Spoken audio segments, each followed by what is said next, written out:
It's Happy Hour at QI, because tonight we're all about H for happiness. Get them in quickly while you can, ladies and gentlemen, because you've got 4 guests for the price of 2. The happy-go-lucky Andy Hamilton.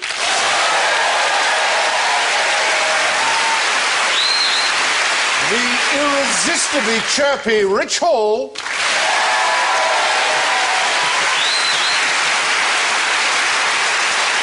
That cheerful Charlie Phil Jupiters.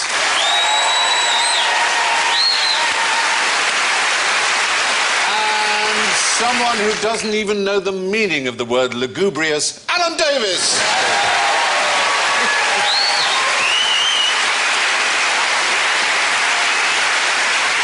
So, your instruments of pleasure, if you please. Andy goes... and Rich goes... Phil goes... and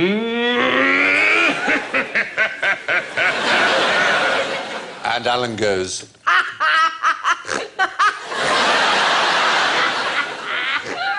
oh, dear. Right. Well, before we start, I want to test our own contribution to the sum of human happiness, the QI audience pleasure gauge. Every time the pointer enters the red happy zone as a result of something the audience likes, I will award one or more of you a bonus, all right? For example...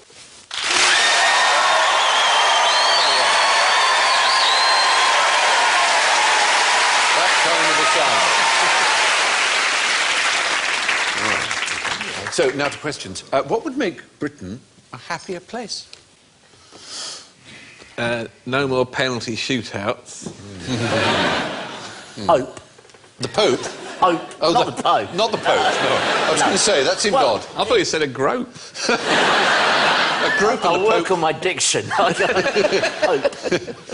I think moving Britain slightly south to improve the climate slightly would make us happier. Could you do that by just putting an outboard motor on Aberdeen? Yeah, probably more than one. I reckon you need quite a few outboard motors, but if you had enough, you'd definitely get it going.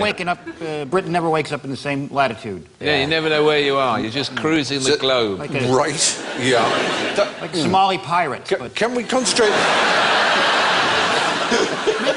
Yeah. we went back to pillaging and looting and raping. Right. I'm not sure what pillaging is, but looting and raping... Fine. All right, looting, no rape.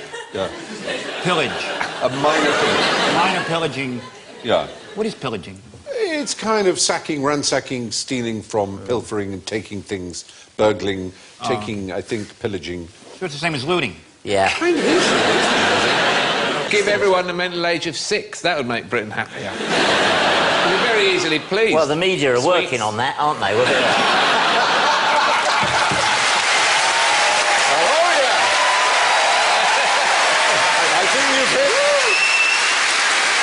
I think you hit the happiness gauge there. maybe. That was very good. Well done. The mass dumbing down. yeah. But of course, 6-year-olds, I mean, probably cry 70 or 80 times a day, which you... Because they do can't you? go up and down stairs without falling. Whereas I can. Or... 70 or 80 times. Where is this lactose 6-year-old? I'm just saying, you know... What does Uncle Stephen do?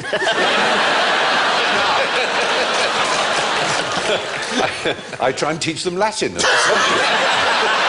They just don't seem to be able to, like... Not the British Museum again. Oh, don't. I don't like foie gras.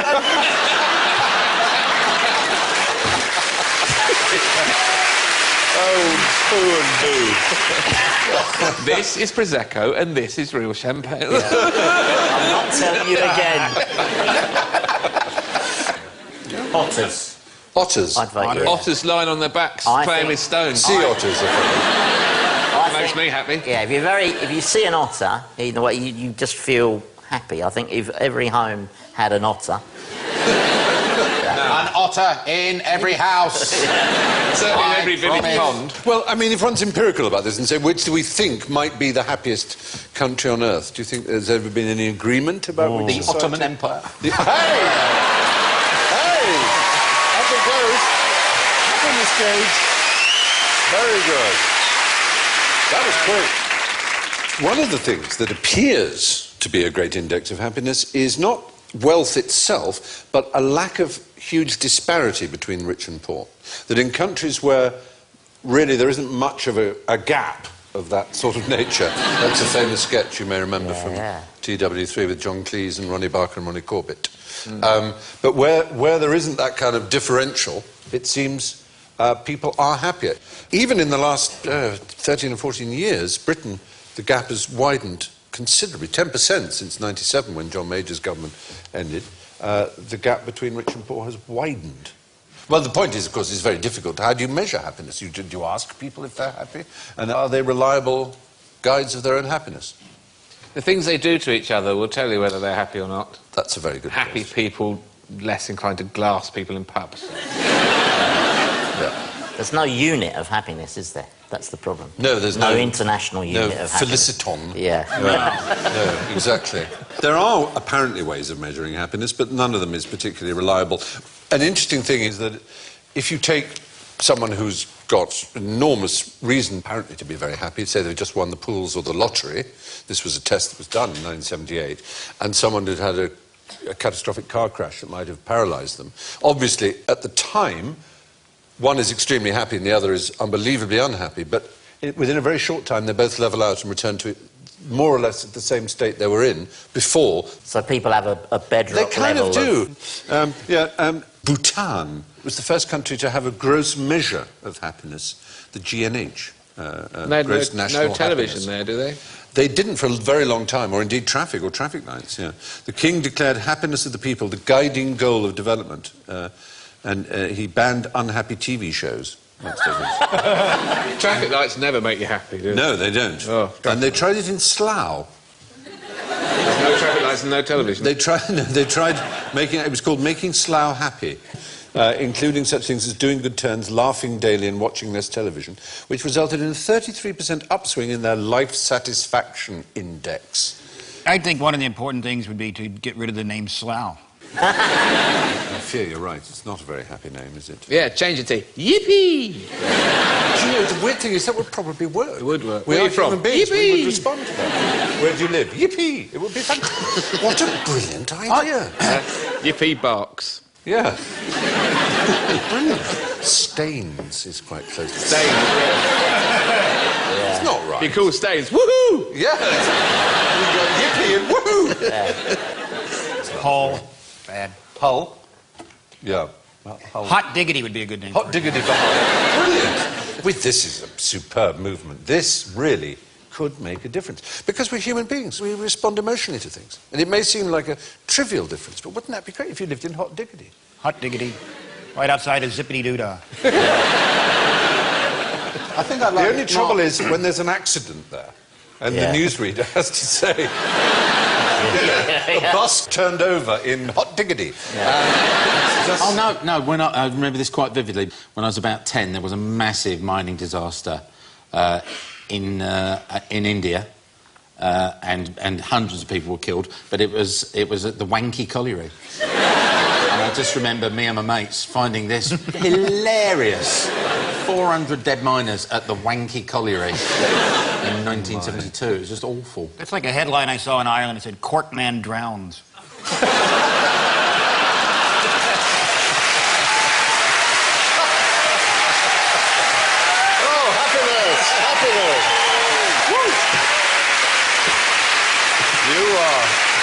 You know what? You guys are bending the needle. His name was Bob. Come on!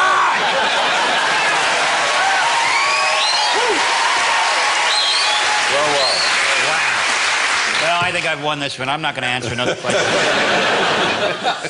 The fact is, all the surveys indicate that economic equality is what promotes the greatest good for the greatest number. The other things that make us happy, of course, are friends. But how many real friends do you have? Just one, James Taylor.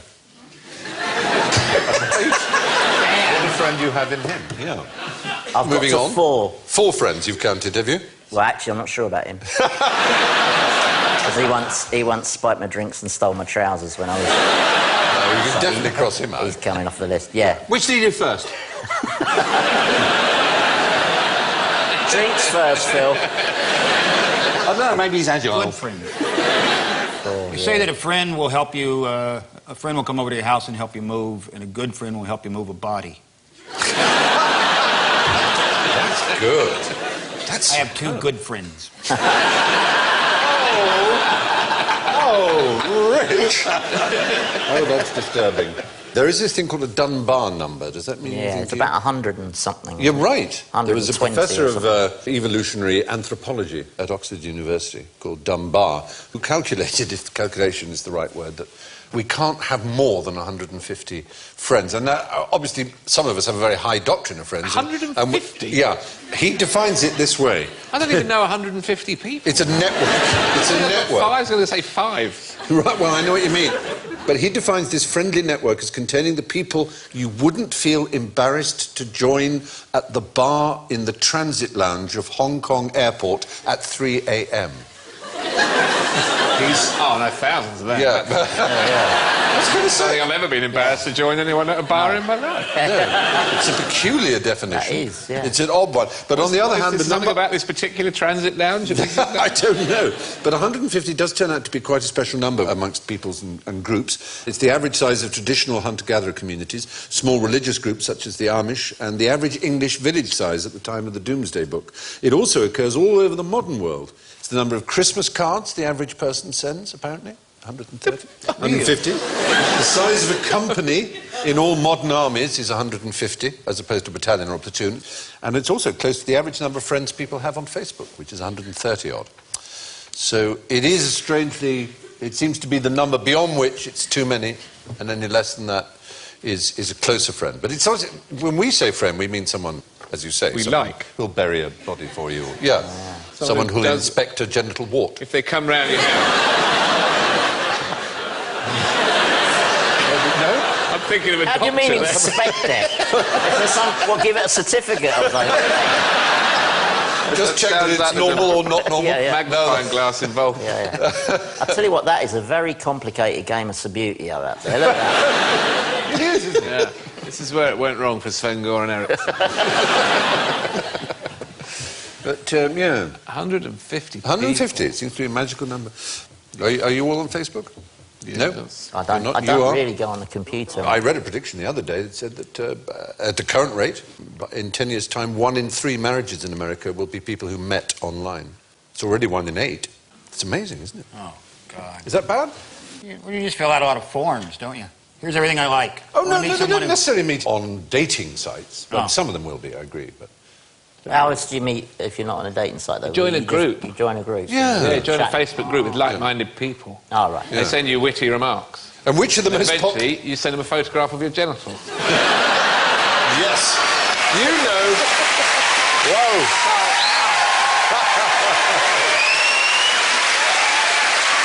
Well, Alan, that's the most popular so far, the genitals. Genitals. Of the So genitals. it's just like a normal courtship then, but Yeah, pretty done digitally. Yeah. Yeah. Yeah, exactly. You're I never in the same feel, room. I feel quite bad, you know, for the Amish in this situation because, you know, they're not going to meet people on Facebook, are they? Unless we create an Amish Facebook where you just write everything you know about yourself on a sheet of paper and put it in a barrel in the middle of the village. You can just dip in and out of, you know. It's true, because they don't have electricity. Raised the barn today, lol.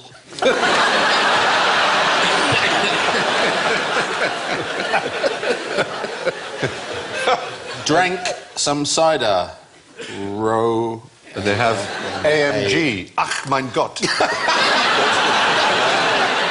Yes, nobody can handle more than 150 real friends, according to Robin Dunbar, Professor of Evolutionary Anthropology at Oxford. This is the maximum number of intimate relationships the human brain can process.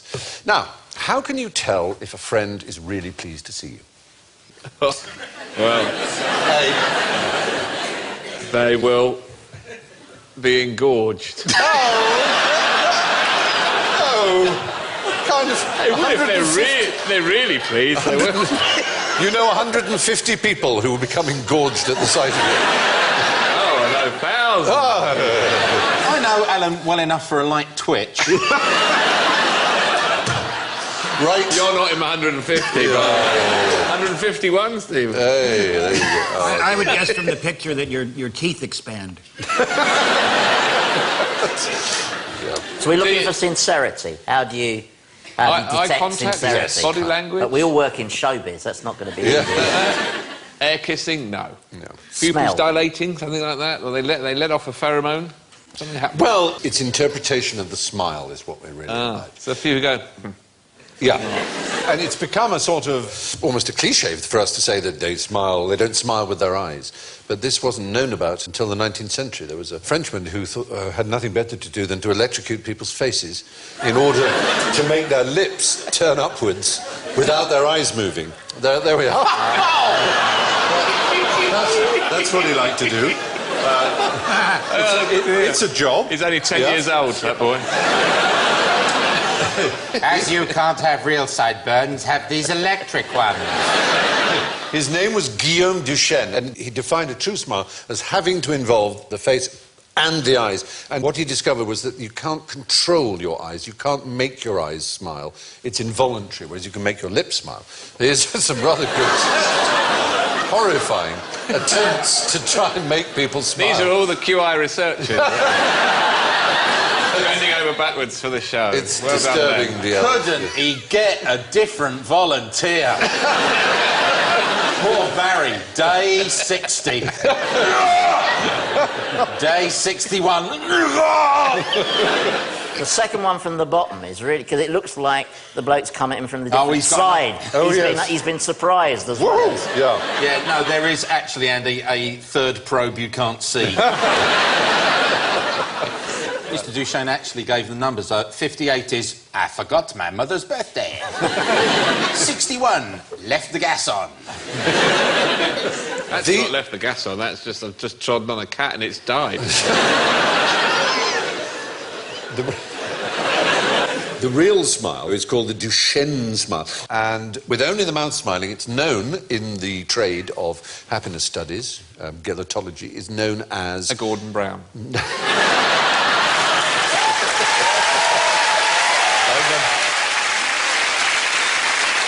No, a full smile is known in the trade as a Pan Am smile. As a Des O'Connor.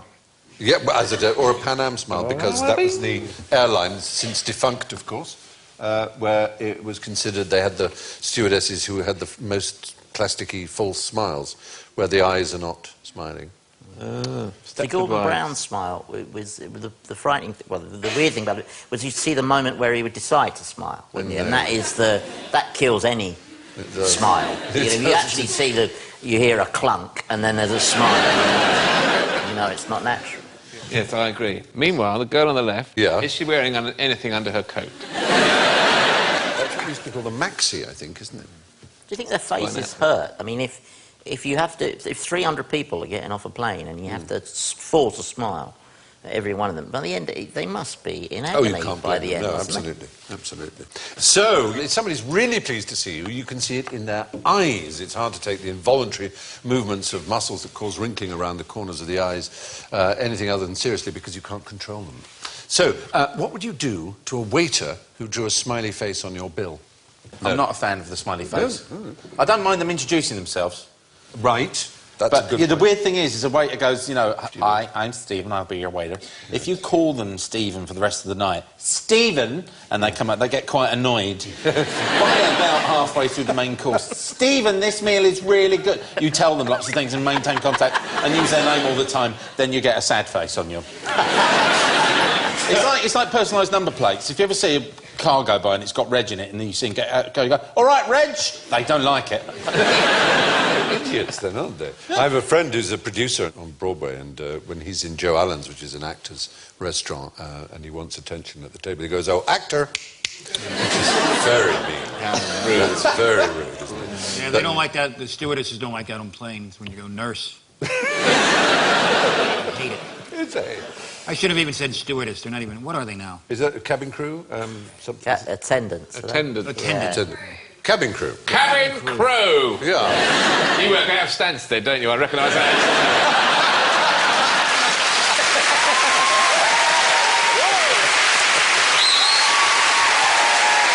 Pushing the needle. You can't see the needle. It's going off. Because you've obviously commanded them to applaud in this way, this must be what it was like in Soviet Russia. Definitely. Every time they went to anything, ah! Yes! Clap! Laugh! I can see the guns! You weren't allowed to be the first one to stop clapping, were you? That was one of the things that would get you sent to the gulag. So they would just clap for hours and hours and hours. A nation of people with bloody stumps.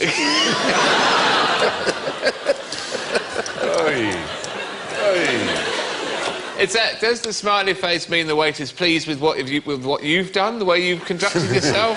No, it's You're a way a good of getting, customer? it's a way of getting a bigger tip. And weirdly, it works. It works. Yeah.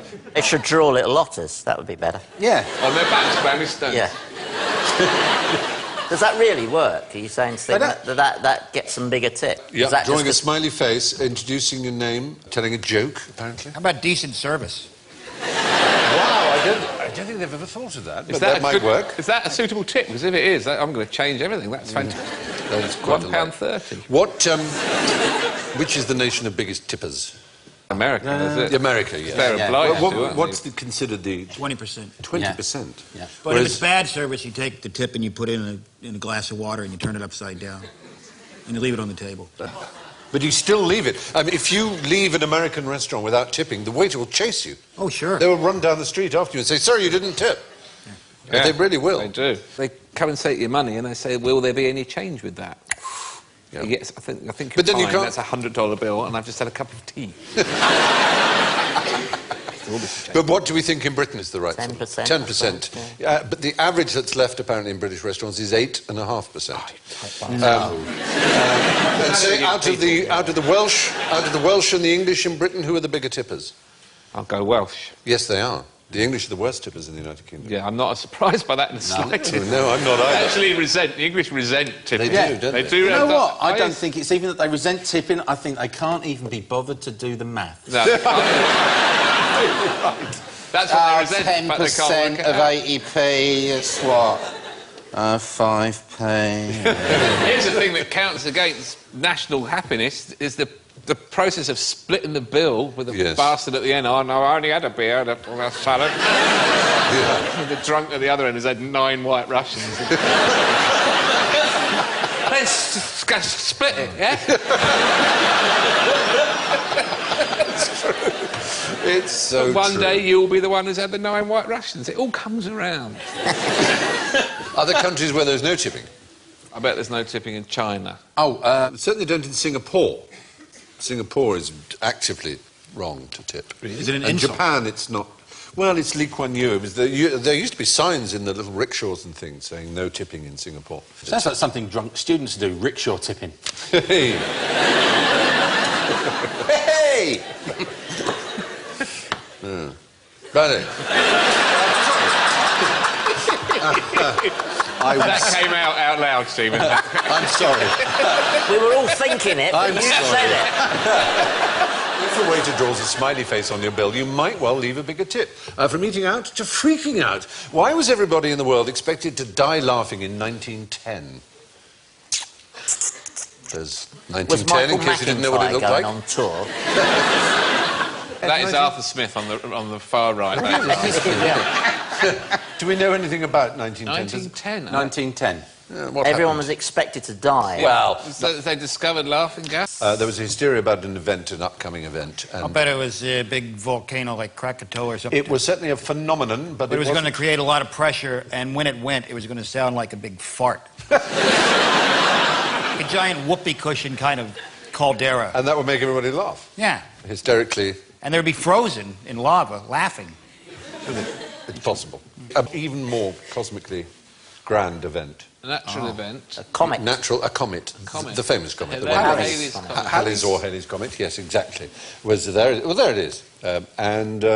Because this is the first time it had come round since the science of astronomy had really sort of got itself together, there was kind of a little knowledge being a dangerous thing. There was a chemical views, and there was a theory that the nitrogen in the atmosphere, as the tail passed so close to the Earth, would turn the atmosphere of the Earth into nitrous oxide, which is Laughing gas. laughing gas, and that the whole population would start giggling and then die.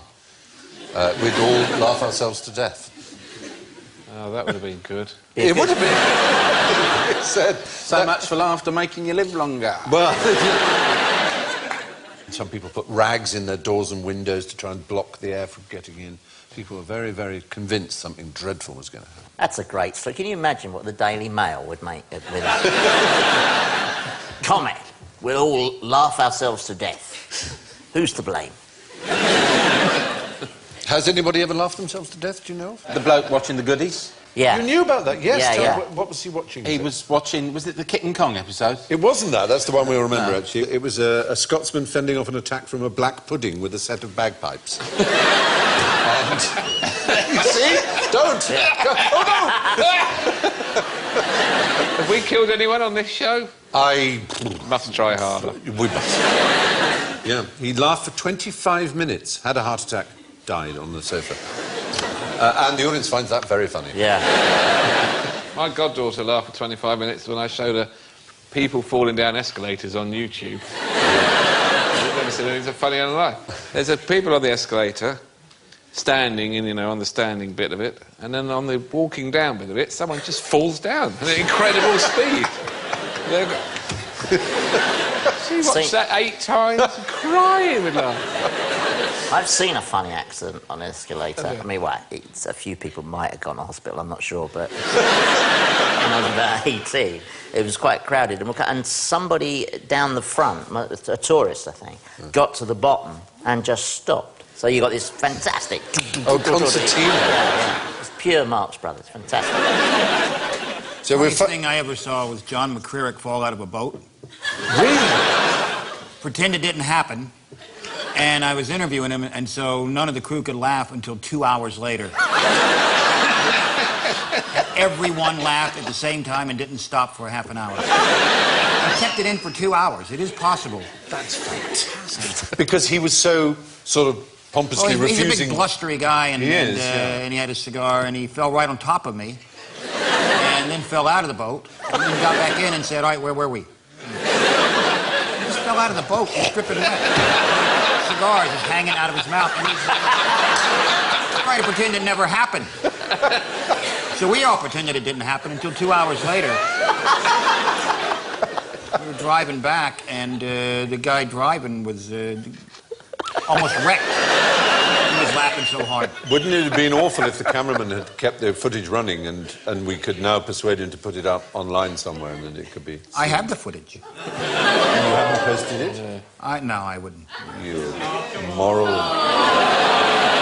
you're going... Oh, it's going the other way. The needle's going the other way. I'll post it. Give it to me. I will post it. I will... Yeah. Little man.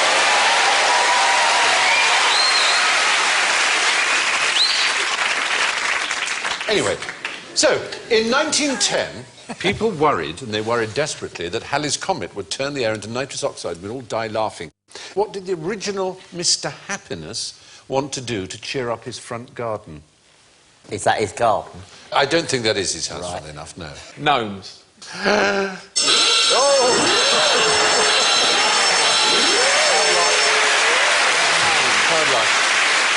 When we say Mr. Happiness, it's a pretty tricky one. We're talking about a person who...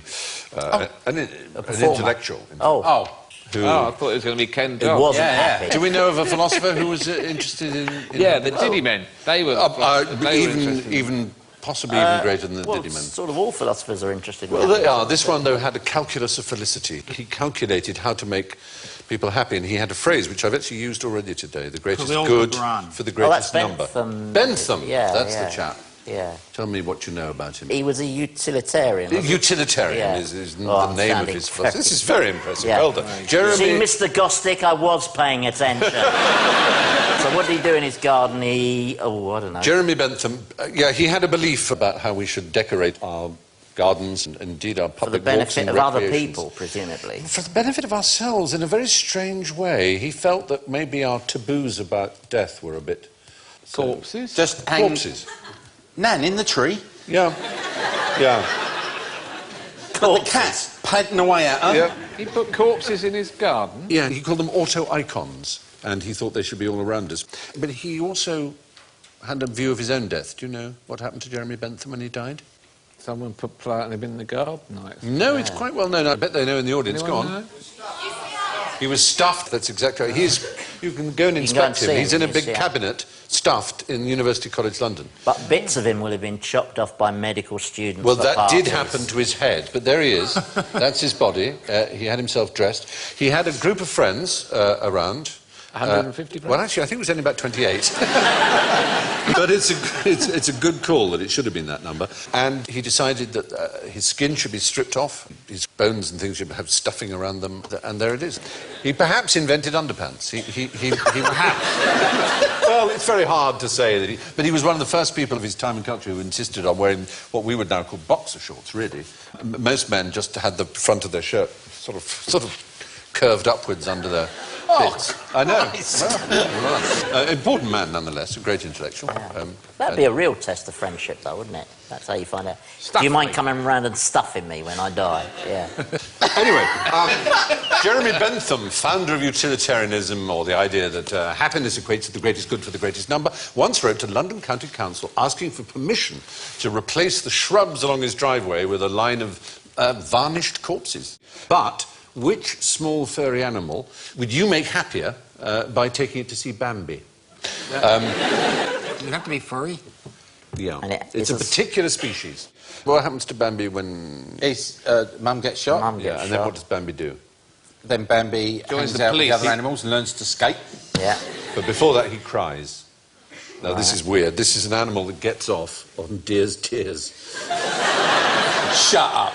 When I say get off, I don't mean it has, you know... Does it drink the tears? It or- drinks the tears. So it's No! So it's got to be something small, Mouse. Even smaller. It's got to be something Smaller with a than that. furry. Furry. Bumblebee. Yes. There's a species Hey. of bee that, rather than going for nectar, goes for the salt and the tears of ungulates like horses and deer. Yeah. And I thought that the Gales tasted a bit funny that year. Salty. I'm definitely getting deer tear. I'm getting misery. Forest. They've also been observed drinking tears from human eyes. There are 3 species of stingless bee, you'd be happy to know. Oh, there they are. They're tiny. Actually, they're not that furry, to be honest. Oh, you meant blue bottles. There we were, kind Yeah. of dealing with the image of a lovely bee all But they are stripy, licking. tiny, Anorexic whiny, aren't they? Oh, God. Yeah.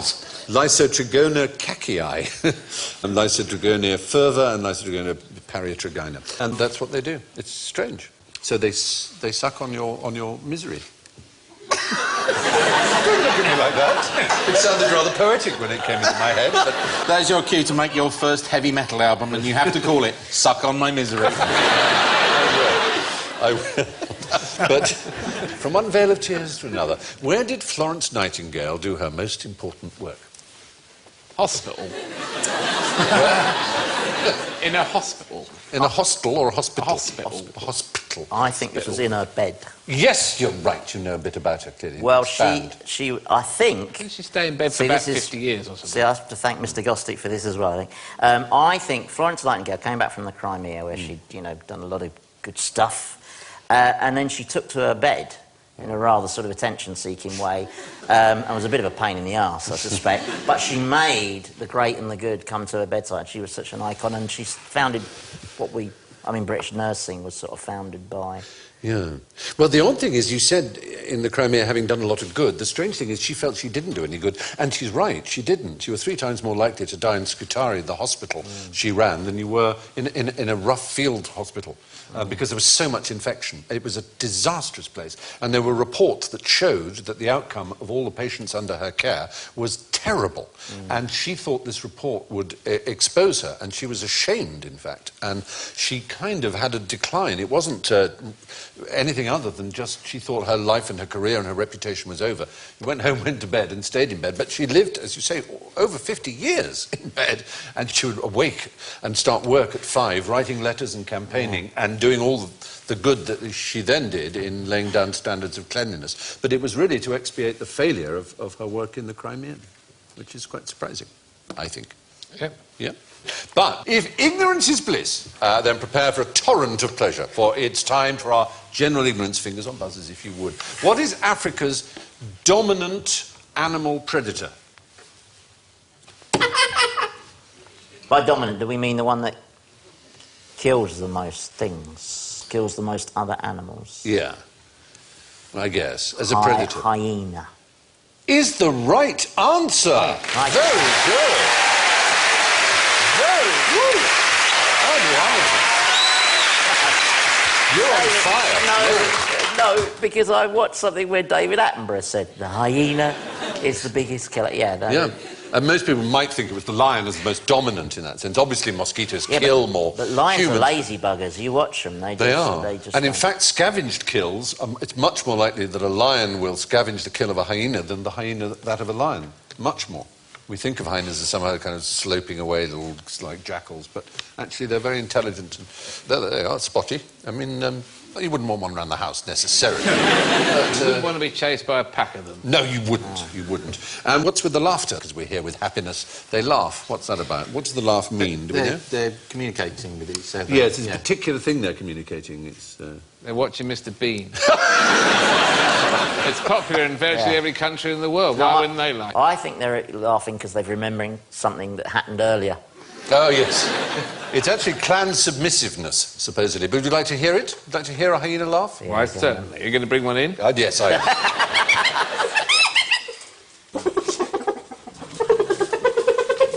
That is the noise my goddaughter makes when she watches people falling down escalators. Shall we hear it again? It's a good turn. Yeah. That's it.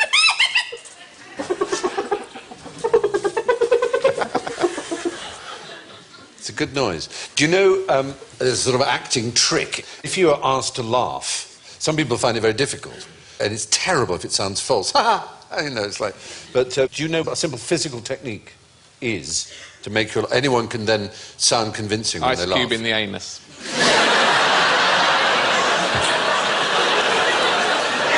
Right, yeah.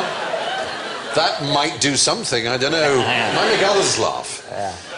But no, it's just something you can do in public. That'll make you laugh. Try it later. No. Holding your breath. No. No, it's what you have to do is empty your lungs. What most people do is they go, and then go, ha, ha, ha, and it just sounds false. But if you empty your lungs... Yeah. It's just like that. Because when people are seriously laughing, their breath... If you put an ice cube up your bum, you'll empty Yeah, your lungs. there would also be that, I grant you. That's a good hyena. It's a very good hyena. That's a very cheap drama school you went to, wasn't it? It was all done in a room over a pub. I don't know why. We got a certificate. Anyway, in many areas, hyena kills are a lion's main source of food. So, what is the £5 note made from? Paper. Let's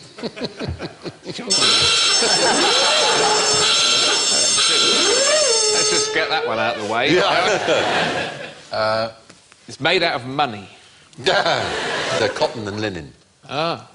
They're not made from wood Money at all. isn't No made of tree paper. had any part in the making of your £5 note.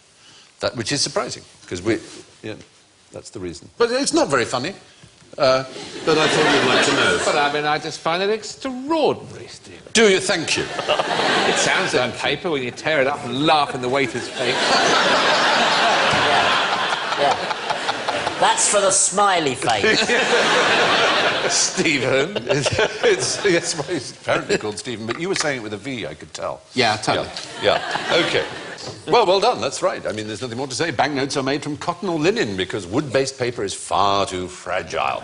But what happens to your general mood as you get older?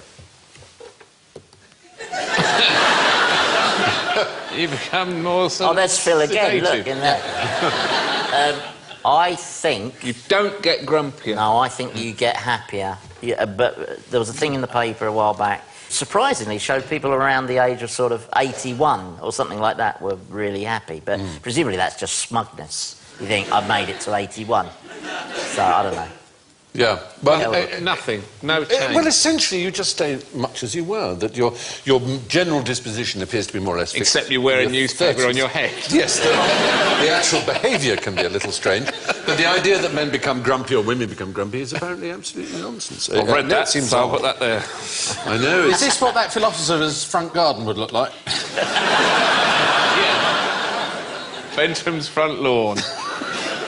There's been the Baltimore Longitudinal Study of Aging, which is one of the longest running. It's been running since '58. It's one of my favourite studies of ageing. Well, it's one of the best, and it's shattered a number of myths about the ageing process, including the persistent belief that people become more depressed and cranky, or withdrawn, or rigid, or bad-tempered as they age. In fact, adults change little after 30 in those terms.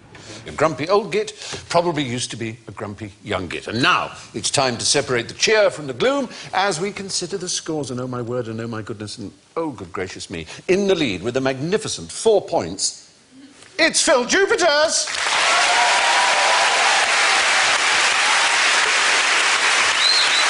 Very happy score. And in second place with a very positive 1 point, Rich Hall. There we go.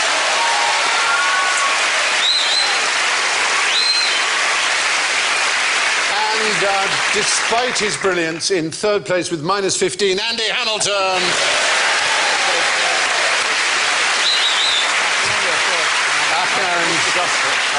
And unhappily, at minus 35, Alan Davis.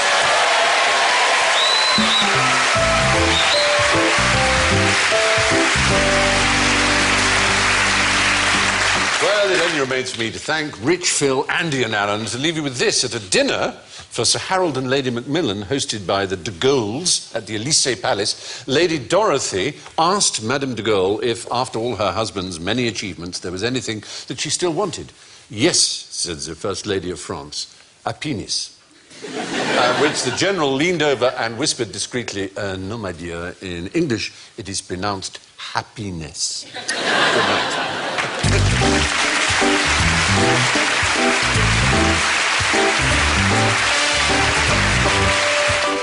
And there's more QI here on BBC HD on Friday at 8:30. Don't miss the Strictly Results show this week. Find out who's going home tomorrow at 7:30. And coming up next this evening, more comedy with Michael McIntyre.